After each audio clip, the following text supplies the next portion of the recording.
provide an overview as I present on where we started from under the current or the previous government and current government, and under particularly the leadership of Minister Masiu and this ministry as a whole. In 2019, we initially looked at setting up a clear vision for digital transformation, and this is covered now in the 2020 Digital Transformation Policy. And the vision stated digital transformation that makes government more effective, improves service delivery, and fosters inclusive social and economic development because of a smart network and well-informed society. So we needed a clear vision. Prior to that, there was sort of no, besides the 2008 National ICT Policy, which led to the ICT Act that established the National ICT Authority. We needed to look, 10 years or so had gone already, and obviously technology has changed. Technology was no longer just about telecommunication, it was more than that. And so we had to re-look at what can technology do for us as a country. The Digital Transformation Policy highlights now 6 areas, and that is digital infrastructure, digital government, digital skills, cybersecurity and safety, innovation, entrepreneurism, and financial inclusion. So in 2021, we started looking at how we could insert that policy in the library and cascading logic of all the policies at national and macro level all the way down to implementation level. For government, we have enacted Vision 2050, and that aspires for the nation to head towards a middle income economy. Where does ICT sit in there? Because the Vision 2050 was set up in about 2008 and 2009. And our challenge was that what role does digital transformation play, and how should government position that? So we started looking. We knew that there were already 2 key initiatives that were driven. The first one was the digital economy agenda that was set when we hosted APEC. And we were championing this thing for harnessing opportunities based on technology. But what did government as a whole have to say as a policy?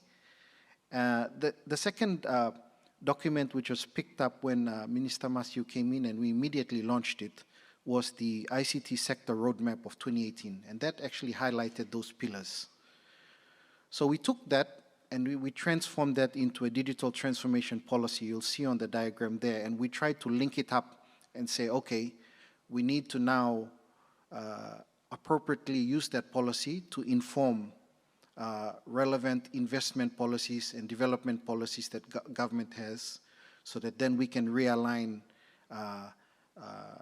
and reform and restructure government to be capable to implement on digital transformation. I'll explain that a little bit more. So we also looked at, okay, we said digital transformation, what is the art and science of digital transformation? It's a whole of, and our finding was that it's a whole of organization approach. It's a whole of government approach. We need a governance structure that will deliver on that. We can't just have some agency somewhere down there and trying to advocate and saying that, okay, we need to change. It's actually, digital transformation is about the change of mindset.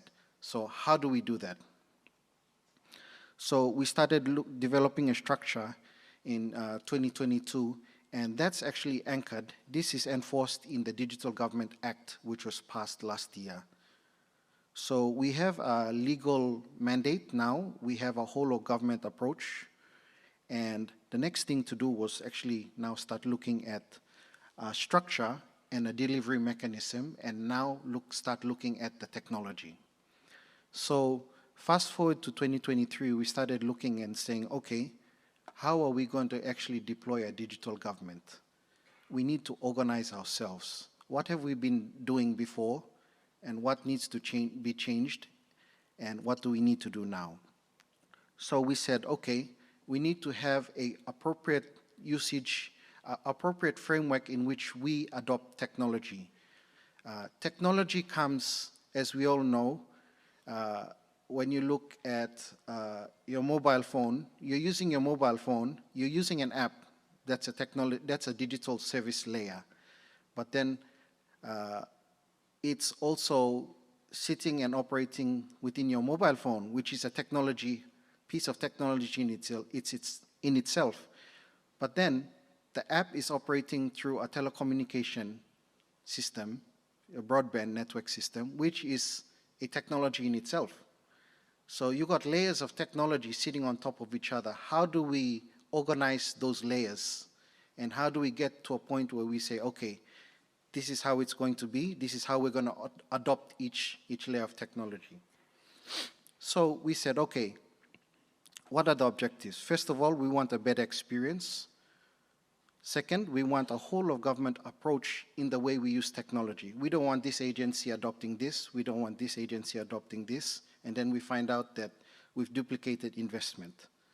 Okay, and then we also want an approach where we're using, and we're calling them building blocks. It's a smart and fast deployment.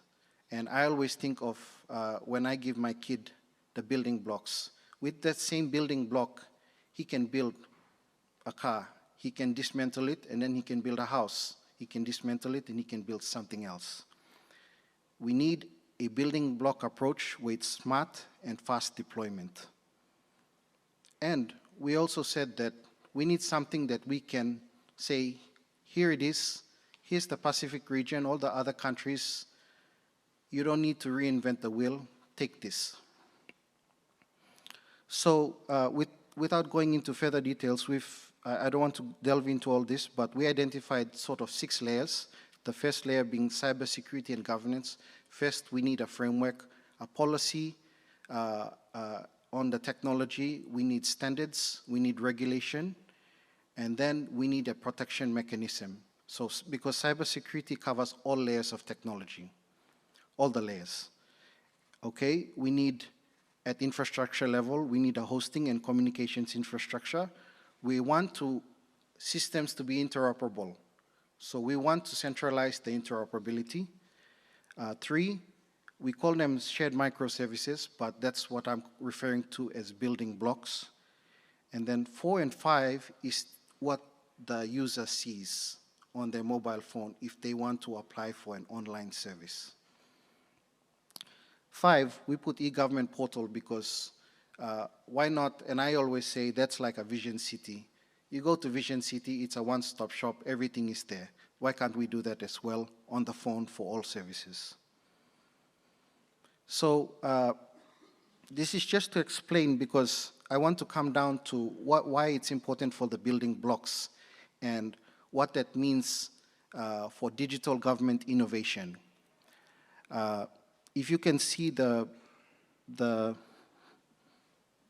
left side, you will see the column that says digital services and e-government portal. The user should be, as citizens, you should be able to access a service. First of all, as per our vision, it should be, and we call it a state in a phone project at the moment. You should be able to access all state services on your mobile phone. Why can't we do it, now when we already have a citizen has access to a phone?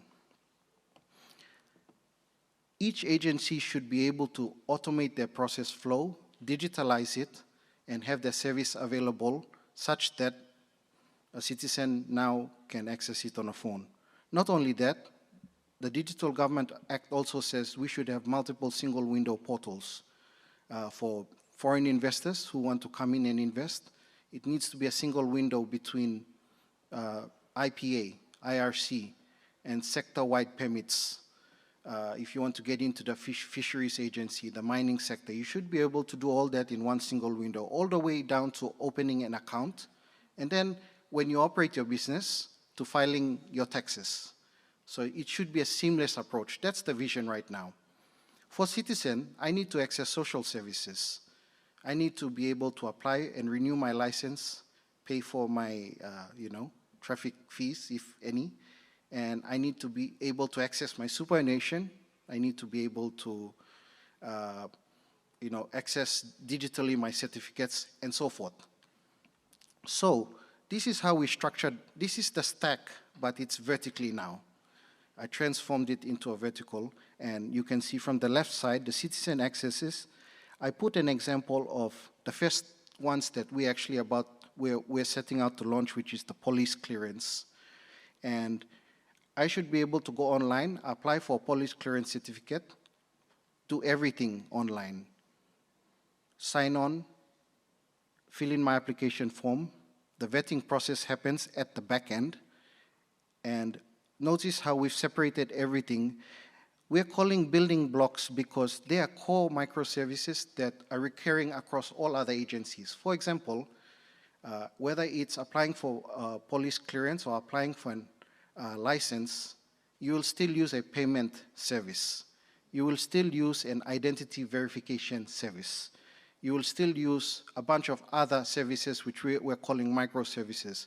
So why not pull that out and then have these shared microservices sitting there, and the communication through the secure data exchange to use those services are also standardized. So we call them standardized APIs. Those sit there. What happens now is that instead of each agency, and even for that matter, the private sector, if you want to come in and build something for your service, it can be an e-commerce. We are saying to the public agencies, and we're holding our workshop, I think it's the next week or the week after, to show this. We're saying that you don't have to build a full-end spectrum, end-to-end solution. You can come on board on our innovation platform, which the minister has announced that we'll actually open up that cloud environment, sandbox, and we'll tell all the agencies, log in there, work your process flow, use all these building blocks, and build what you need for the citizen to access. So I've just given an example of 3 building blocks there, the identity, payment, and registry, but it's going to be a wide range of blocks that we're going to put as a start. I think it's up to about 9 or 12 blocks that we'll put. And then we'll be workshopping that, a deep dive on that before the end of the year to the public bodies, and we plan to actually go to the private sector as well. Now, using these, we also feel that it's the right time now to also introduce a digital ID wallet application as well, utilizing these building blocks. What does that mean? Well, it basically means that our first use case is at the bank, which is the, one of the things banks are great, but, the lines are not great. And I don't blame the banks because they want to work at a certain standard, and this is where government is supposed to also come in and support all the banks. We want to be able to be at a stage where you can present your ID in digital form, through some form, you scan it to the bank teller, no paper required, and the account is opened. So we've got that as an immediate project after we get the e-government portal police clearance component out on the market. So we're targeting that first component actually before the end of this year, just to get it out. And then while we're scaling up other services, we will then work on a 12-month plan for the digital ID wallet. Okay, so what are the other services that's down the line in the next 18 to 24 months, which is quite ambitious? We want to look, besides the digital ID and the e-police, we plan to do a business mapping, business process review for the civil registry, e-health, education. We want to work with the private sector for other spaces like superannuation and other business services in that eGov portal. And this is citizen-faced services, but for the other investment-faced or government-faced, we are demarcating those as separate portals as well. For example, within government, we have cabinet process, procurement, we have payroll, and even the parliament and state clearance processes. These are all the pain points in government now that make the machinery quite slow. So if we can attack all of these pain points, we believe that we can address a lot in the efficiency of government. So to summarize, this is what the stack looks like. But based on the policy reforms, and there was a MTDP recently launched, there's some preliminary allocations that have been made in the MTDP. And of course, these are subject to actual cash flow projections. And we're an import-driven country, and we're subject to a lot of external factors. But what the estimations look like in the MTD projections is that for the digitalization of each of those services, we've been allocated over a 5-year period close to 700 million, with cybersecurity being about 100 million. And our infrastructure is quite a big chunk, which covers the telco space and other critical digital infrastructure.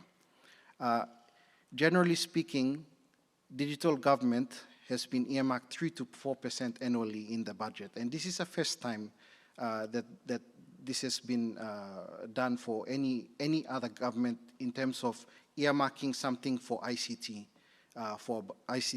within a national budget. I'm also required to say that we have partners, ITU and the GovStack, so I've said that. So this is my last slide. So this is just to summarize the timeline that I've presented. As Minister has highlighted, we are hopeful. We see that there's a lot done, and I'd like to just mention these stats that within the last 4 years, our 4G penetration has gone from, it was around 42 to 44%. We're reaching 75% now, population penetration.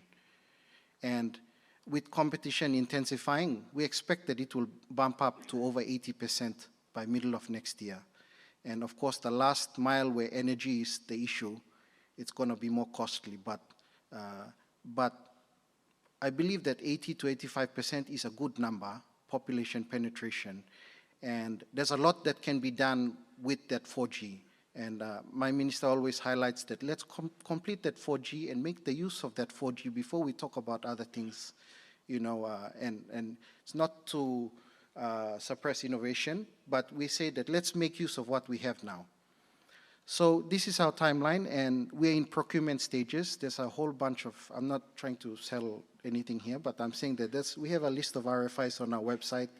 We want our local entrepreneurs to submit their RFIs. We've got everything from the public IPG all the way to our identity ecosystem RFIs right now. And we believe that innovation mechanisms and the framework should be established from government. And we're trying to establish that from the, if you can highlight from the, I'm not sure, well, no one will remember what I presented in 2019, but I drew this concentric circle that inside, digital government must get its house in order through a digital government. Then we look at the wider digital economy. And the wider digital economy, it was a great presentation by our opening presentation. Those are the areas that we have to look at immediately. So with that, thank you very much, and thank you for your time. I'm also looking forward to seeing all and hearing from all other presentations. Thank you.